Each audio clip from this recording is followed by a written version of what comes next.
एक राज्य में राजा राज करता था। उसकी केवल एक आंख थी और एक पैर था। उसके शासन में प्रजा बहुत खुश थी। एक दिन राजा अपने महल में टहल रहा था। उसकी नज़र दीवार पर लगे चित्रों पर पड़ी। राजा का चित्र अब तक उस दीवार पर नहीं लगा था। अपनी शारीरिक अक्षमताओं के कारण वह नहीं जानता था कि उसका चित्र कैसा दिखेगा, लेकिन उस दिन उसने सोचा कि उसे भी अपना चित्र उस दीवार पर लगवाना चाहिए। अगले दिन उसने अपने राज्य के श्रेष्ठ चित्रकारों को दरबार में आमंत्रित किया। दरबार में उपस्थित चित्रकार अपनी कला में निपुण थे, लेकिन राजा की घोषणा सुनने के बाद वे सोचने लगे कि राजा तो काना और लंगड़ा है।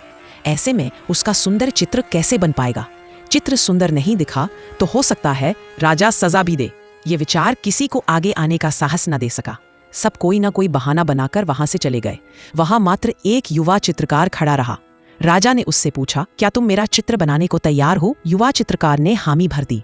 राजा ने उसे अपना चित्र बनाने की आज्ञा दे दी। कुछ समय बाद चित्र बनकर तैयार था।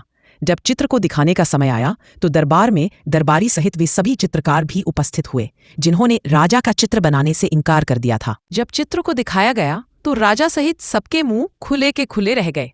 चित्र बहुत ही सुंदर बना था।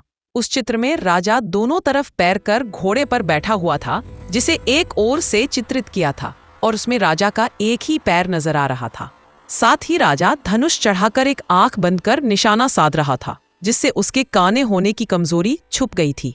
यह चित्र देख राजा बहुत प्रसन्न हुआ। चित्रकार ने अपनी बुद्धि से उसकी कमजोरी को छुपाकर एक बहुत सुंदर चित्र बनाया था। राजा ने उसका सम्मान किया और उसे अपने दरबार का मुख्य चित्रकार बना दिया।